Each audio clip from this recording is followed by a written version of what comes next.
entropy in bash random. If it's a bit confusing, don't worry about it. I will explain everything in the next half an hour. A couple of words about myself. So I'm a co-founder and principal consultant at Forbridge.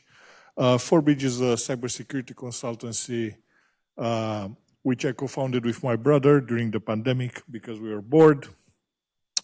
And also we were not very happy with the results that we were getting when we had to engage third-party companies for pen testing purposes.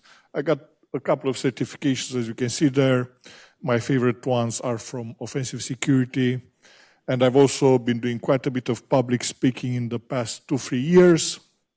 What you see there is just a small list of conferences like Blue Hat, organized by Microsoft, various B-Sides conferences, Pass the Salt in France, B-Sides Kent, B-Sides Budapest. I spoke at both of them last year, and for some reason they invited me again this year to speak at both B-Sides Budapest and B-Sides Dresden and B-Sides Kent. So next week I will be at B-Sides Budapest. In case you're in Budapest, come to my new talk. And in case you are at B-Sides Kent in May, on the 8th of May, I will be giving a talk there about LLM, some LLM red teaming research that I did recently. So what is this talk about? It's about application security. How many people interested in application security, offensive security? Okay, cool. So I think you're gonna love it. What I will be attacking today, password reset tokens, because this is one of my favorite things to attack, and it's also part of the unauthenticated attack surface of any application, right? So that is the most interesting attack surface from an attacker's perspective, because I don't need any credentials and I can just go and find a nice vulnerability there. And this is something that I will show today. In case you're familiar with OWASP Top 10, you probably heard about it, right? This was considered on the second place, which is a cryptographic failure, right? Because essentially, as you probably know, when you generate a password reset token, it needs to be crypto secure. Obviously, as you can probably imagine, this was not crypto secure. This was pretty obvious, right? You will see that. The question was, how did I turn it into a practical exploit? This is what we're going to see, and this is what we're going to talk about today. A couple of words about Vesta Control Panel, first of all. It's a web-based control panel. It's written in PHP. It's similar to other ones like cPanel, VHM, Plesk, that you probably heard about it. And we did research on all of them previously and found some nice vulnerability in all of them. You can find some details on our blog.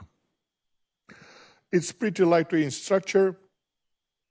The way it's architected, it's a PHP for the front end, and the PHP API calls some bash scripts which do all the heavy lifting for managing domains, databases, DNS, crons, backups, etc. Around the time we reported this critical issue to them, they were acquired by a company called Outroll, just as an FYI. This is how it looks like, right? Pretty standard stuff, exactly what you'd expect. You can manage your entire server with something like this, okay? Now, the source code, I discovered it was available on GitHub.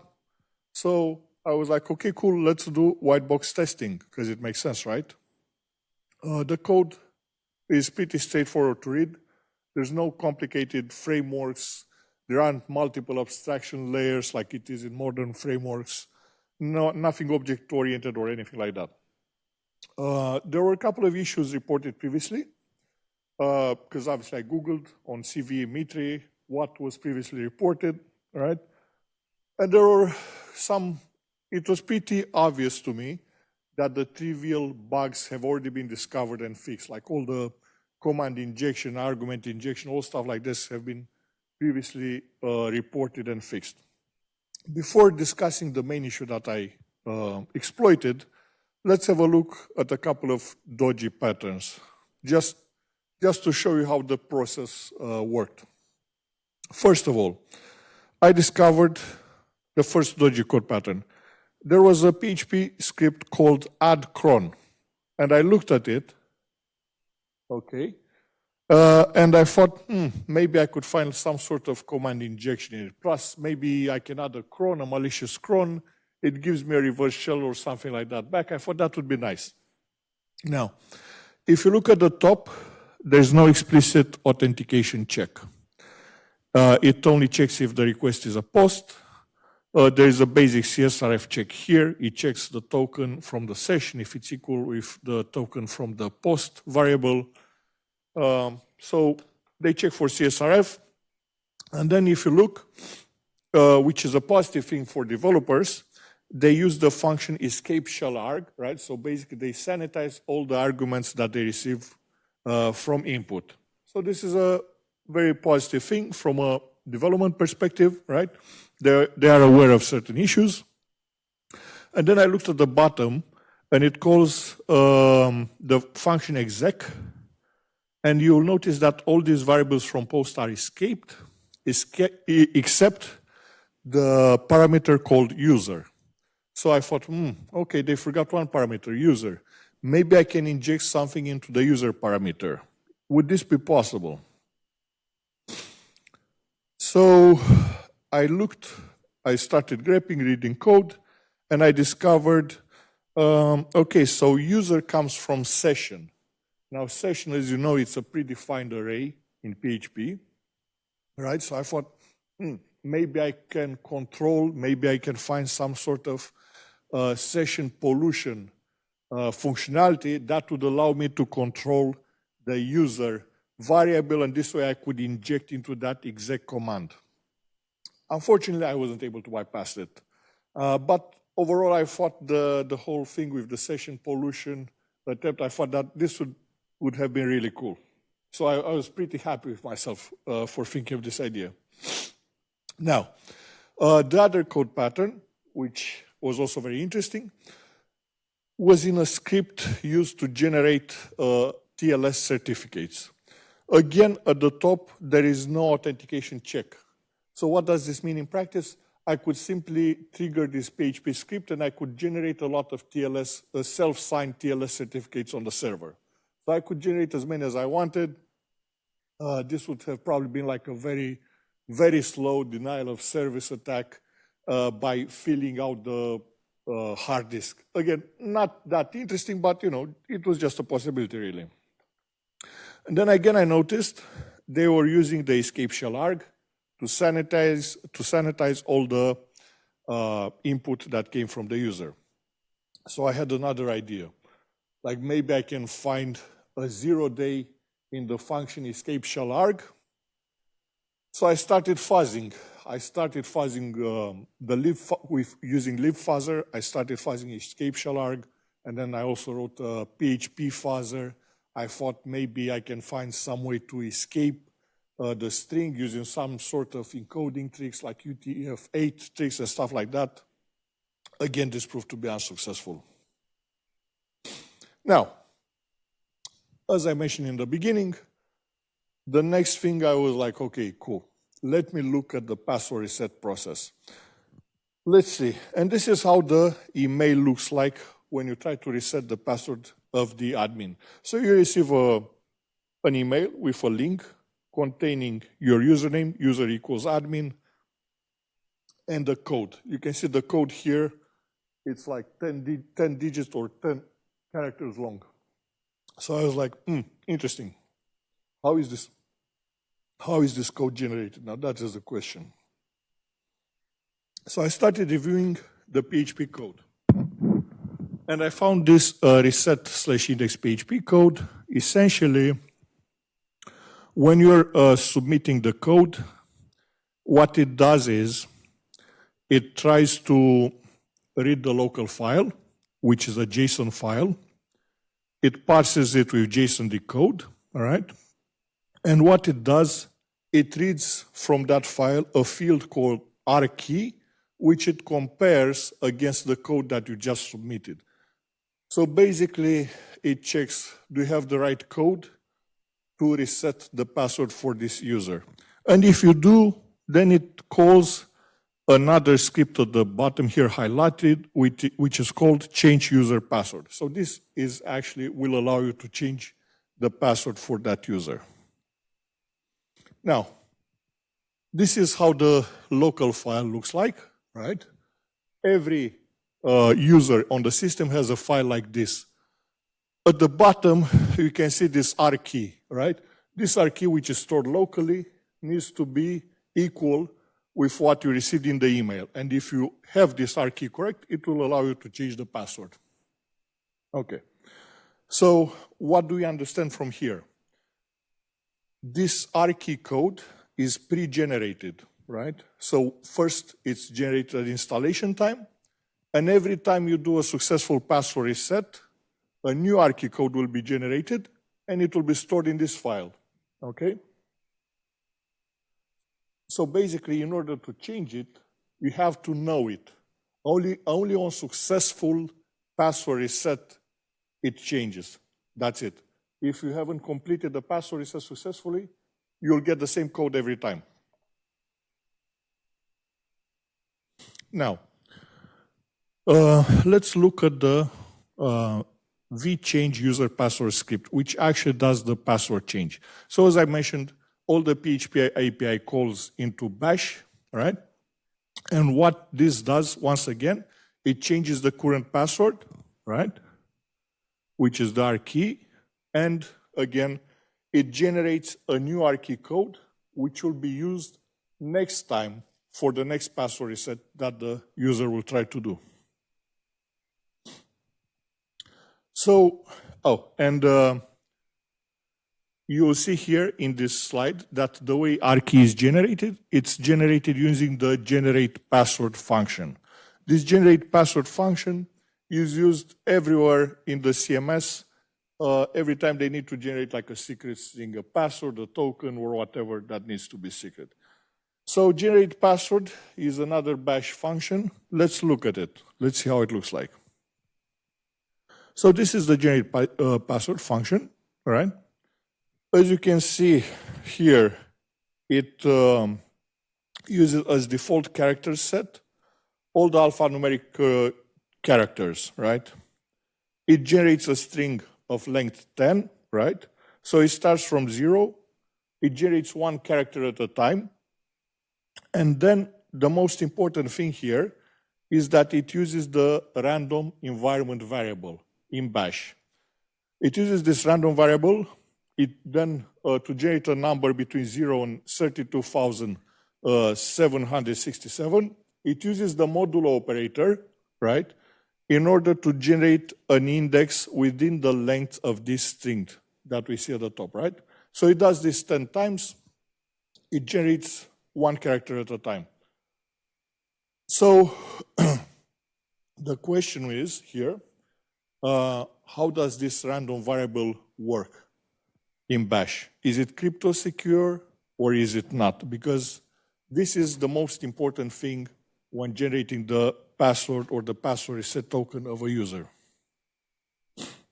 So I did some Googling because I wasn't aware, and I discovered that there was a gentleman called Horian Wolter, I believe, who already did research on the random variable, and he discovered that it's not crypto secure. It's actually pseudo-random. Everything is deterministic and predictable. And he created this project called Bash Random Cracker. Now, if you look at it, essentially here, I'm giving it 3 random variables, right? So essentially generating 3 random numbers. And what it does for me is it brute forces the seed that was used to generate these 3 random numbers. And it found this seed. In this case, it's 2,137,000,000, something like that. And then it also predicts the next 3 random numbers that would be generated.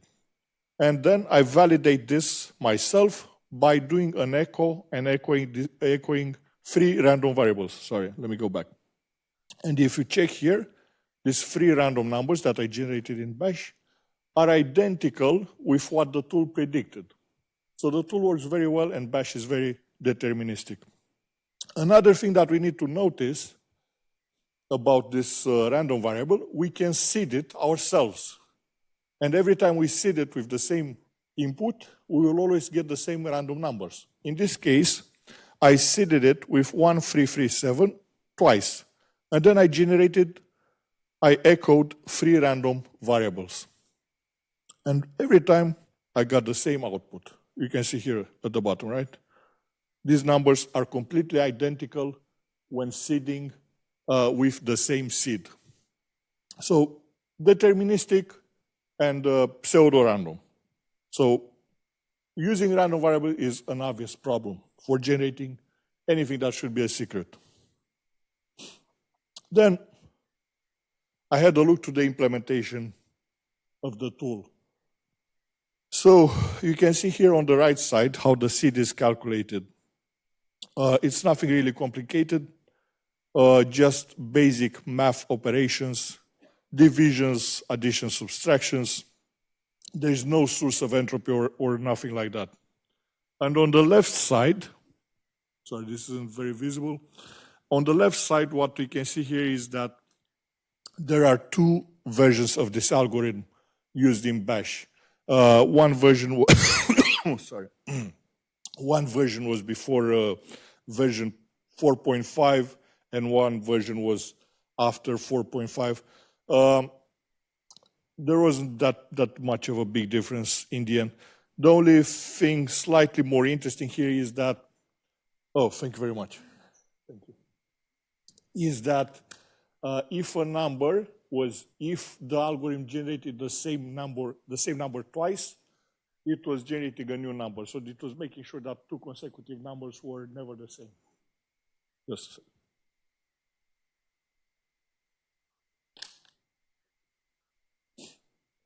So we saw that there is an obvious issue with the random variable in Bash. The next question I asked myself, okay, now I need to know how is random seeded in Bash? How does Bash seed this random number generated? Because if I know how it is seeded, then I can replicate the behavior and create an exploit. So I looked at the Bash code. I downloaded from GitHub, and I started doing some code reviews. And I discovered this function which is called seedRand. This is used for seeding the random generation. And seedRand, basically, here where the interesting stuff really starts, it calls getTimeOfDay. GetTimeOfDay returns the current timestamp and the current microsecond. And then it calls the function sbrand, where essentially it passes the current second, the current microsecond, and the PID of the current process. And it XORs all of them. It XORs all of them, and it passes to sbrand. Now sbrand, if you look at it, it receives an unsigned long parameter. Now this is very important. What does unsigned long means? It means 4 bytes. It means that the maximum value would be 4 billion something. So if we want to brute force, if we think, I thought about that, it's like 4.3 billion values to brute force. And this is where the actual issue lies. But I didn't figure it from the beginning, to be honest. The issue is all this XOR. It took me quite a bit of time to understand where the vulnerability is, and I'm going to tell you how I reached to that conclusion. Does anyone have any idea why this is an issue? Don't worry about it. So my initial exploitation ideas. First idea was obvious. I got a seed. It's stored in an unsigned long, which is 4.3 billion values. Maybe I can brute force this. Obviously, it's a very, very bad idea. It would take a very long time. Now, a couple of observations. Get PID, in general, it's 2 bytes. If you look at it, it's 2 bytes, it's a small number, it's brute forceable. Now, the other variable that we had there was the microseconds, right? When we call get time of day, we had the current second and the current microsecond. The current microsecond, it's a value between 0 and 1 million, okay? 1 million as a value, we can store it on 20 bits. 20 bits, again, it's a small value, brute forceable. The most important one here is the timestamp, because the timestamp is stored on 4 bytes, and that is the biggest value, right? The way we're storing timestamps currently is from the 1st of January 970 to 2038 is the last year, I believe, that we stored at the current moment, right? So this is the biggest value from all of them. So I thought, okay, how could I get the timestamp? Because if I get the timestamp, then maybe I can brute force the P, then I can brute force the microseconds separately. So I started looking for endpoints that would leak a timestamp. And when I'm talking about timestamp, I'm talking about timestamp at the moment of the password reset. That is the timestamp that I was thinking. Maybe I can leak that, or maybe I can leak a timestamp that is close to that timestamp at the moment of the password reset. I was able to find a couple of endpoints. However, they were all authenticated. So it became a bit of a chicken and egg problem. Because I'm like, well, I can't use those endpoints because I'm unauthenticated. I want everything to be done unauthenticated here. So that was not very useful. If you have any other tricks, feel free to share them. So I was out of ideas. So what do I do when I'm out of ideas? When I'm out of ideas and I audit a project that is written in PHP, I start reviewing the PHP core, because I did this quite a few times in the past. So I started reviewing, okay, let me review some of the pseudo-random functions that are implemented in PHP core. Let's see, how do these guys do it? So I found this function called LCG seed. Now, LCG seed here also calls get time of day, right? And we just saw in Bash. Bash also uses the same pattern. They also call get time of day. They read the seconds and they read the microseconds. The difference is in PHP, oops, sorry, let me go back. The difference is in PHP, they do an XOR between the current second, the current microsecond. However, they do a left bit shift on the microsecond by 11 here and there. They do a left bit shift by 11, and then they do the XOR with the second. So I was like, that's interesting. That's very interesting. Why do they do a left bit shift here? And I asked myself this question for quite a bit of time, because I was like, certainly this would work. You would get some random numbers back, even if there's no left bit shift. You still get some output. Like, why is this necessary?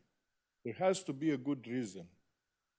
From a security perspective, why the PHP developer guys, and by the way, PHP has a poor reputation and a poor track record, I have to say, in terms of security. Like, if you've been in this industry for a couple of decades, you probably know this.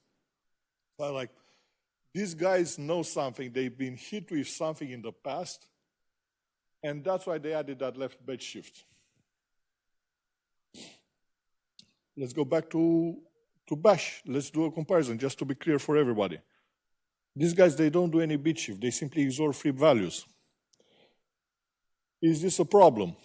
Well, yeah, it actually is a problem. It is a big problem. And then I had like an Eureka moment.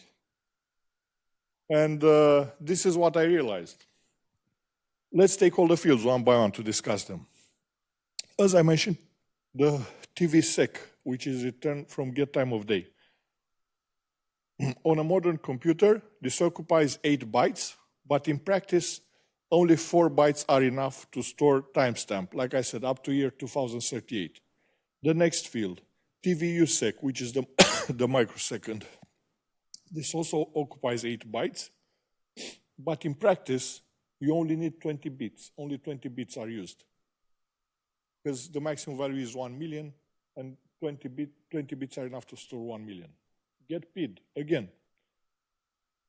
The process ID occupies 4 bytes, And the maximum values that I've seen in our testing was around 660,000. This was after I ran a lot of fork bombs, creating processes, so stress testing the system, right? In practice, the number would be much lower than this. So what I realized is the following. When you exert those three values, sorry, what's going to happen, only the lowest 20 bits of the timestamp will be modified. The upper 20 bits will remain static. And static is always a very bad idea when you're trying to generate a crypto secure value, which should be random all over. So you're changing the lowest 20 bits, that's it.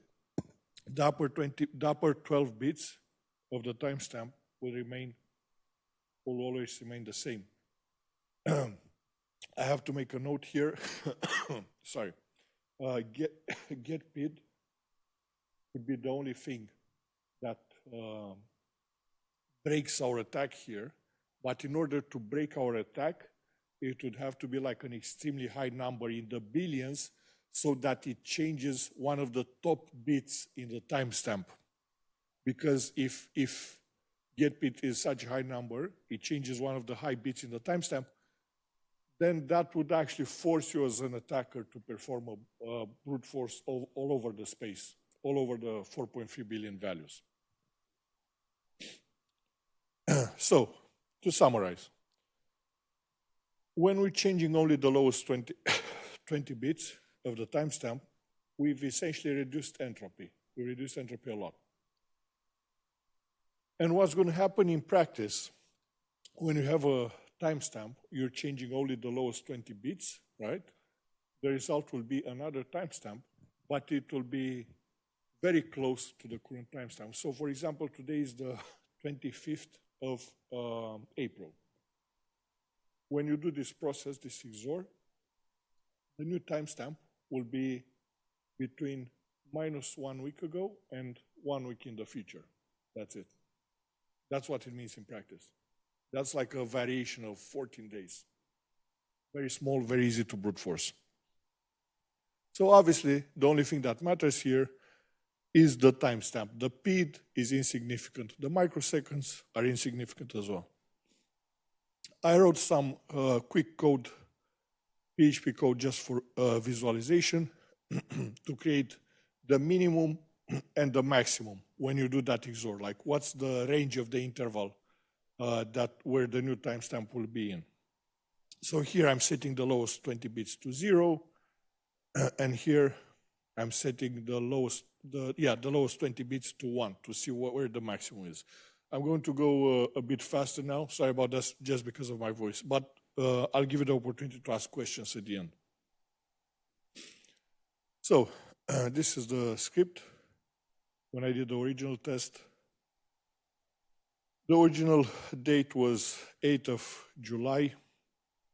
The minimum was 29th of June, and the maximum was 11th of July. So it's about a 2 weeks interval. Then I created a local exploit just to test my theory. I've extended that tool from the previous gentleman. I added a new method just to see if I can brute force the local R key that is stored in the file and see if this actually works and I can discover it myself. And the suggestion that I made initially was to simply brute force up to 3 years back. So we're starting from the current date, we're going back for 3 years. Why? Because I think it's a reasonable assumption to make that the software was installed, let's say, in the last 3 years, or the admin did the password reset in the past 3 years. I think that was enough, and in the just common sense assumption. So I wrote this code. It's not optimized. It's written in Rust though, so Rust is very fast. Just to make up for my laziness of not optimizing it, I wrote it in Rust for its speed. And I basically I got the R key, which was stored locally. I fed it to my new tool, and it started performing a brute force, and it worked locally extremely fast. I discovered the date of the password reset when that token was performed was like 28th of June 2024. So this worked very well. It confirmed my theory. It worked in a local scenario, works very well. So I was like, great, now let's do it remotely. Like everything should be done fully remote. So then I created a small script for Turbo Intruder. In case you're not familiar with it, Turbo Intruder is a plugin for Burp Suite, which allows you to send a very high number of HTTP requests extremely fast. So when the author of the tool released it, he said that this made the billion request attack possible. Now, I don't want to send a billion requests. I could do that, but I don't want to. I want to make it extremely fast and optimized. I want to send as little as possible in terms of requests, okay? So I ported basically my local tool, which was in Rust. I converted it to Python, and I ran it with Turbo Intruder. The way I brute forced it, as I mentioned initially, I brute forced all the timestamps for the past 3 years. Now, some very quick math in terms of how many attempts does that mean in practice? Well, there are 31.5 million attempts in a year because there are 31 million seconds in a year, right? And for 3 years, this comes to 95 million attempts for 3 years. So, again, some very quick math. Let's round this up. Let's say it's 100 million attempts. 100 million attempts. But if you remember, when I started, the seed was 4.3 billion values. So from 4.3 billion values, I managed to optimize it. I reduced it by 98%, because that's what 100 million means, from 4.3 billion. Yeah. So first step, first optimization, 98% reduction of brute force attempts. Now, if you want to see some other tips regarding Turbo Intruder, I made some other research on concrete CMS, like how you can make this extremely fast. Simply visit this link on our blog in case you're interested in that. The glorious win, okay. I did the brute force with Turbo Intruder and Burp Suite.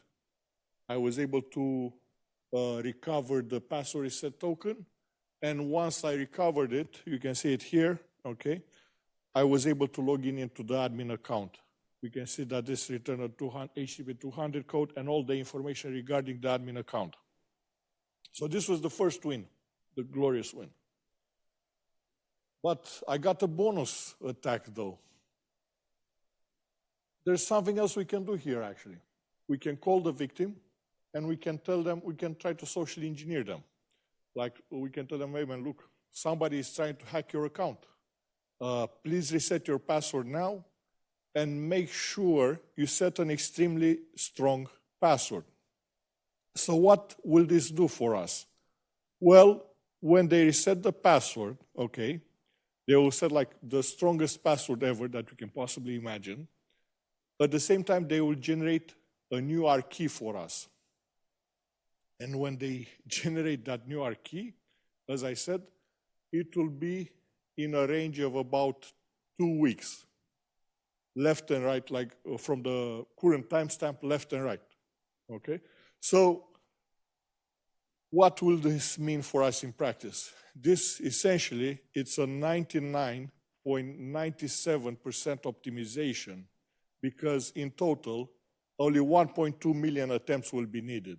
So first we reduced it to 100 million, and then from 100 million with a bit of social engineering trick, we reduced it to just 1.2 million. That's it. Some more research. Now let me show you a demo as well. Hopefully the demo gods are with us today. Let's see if this works. I will simulate the social engineering attack because that is way faster.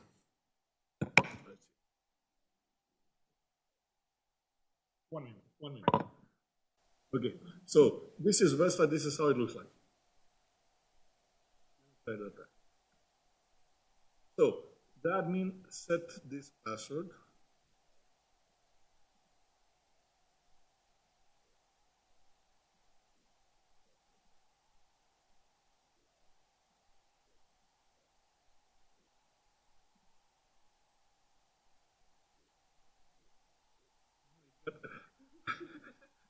I'm trying to copy it.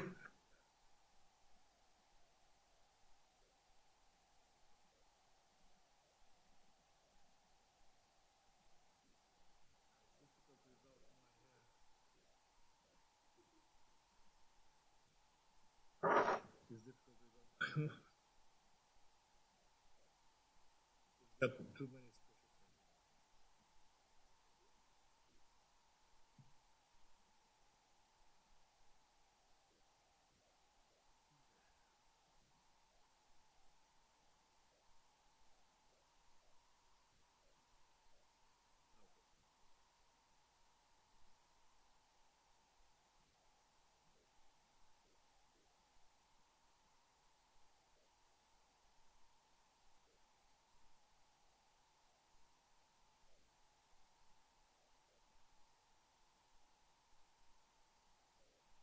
Can't copy.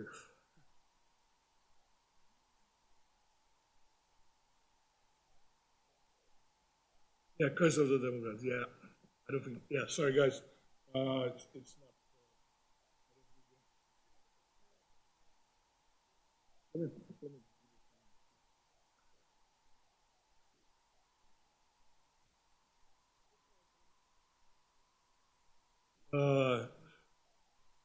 sorry.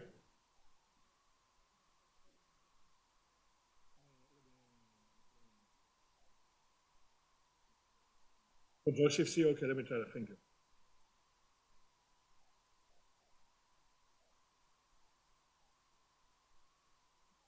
Hey, you said that. Awesome, thank you. So the admin set a very strong password, as you can see, right? Now we're going to log out. Essentially, he did us a favor. So let's continue. Now we're brute forcing.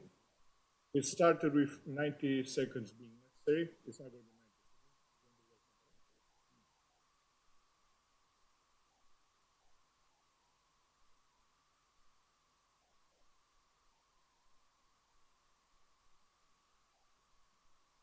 90. And it set a new password for each and exclamation mark.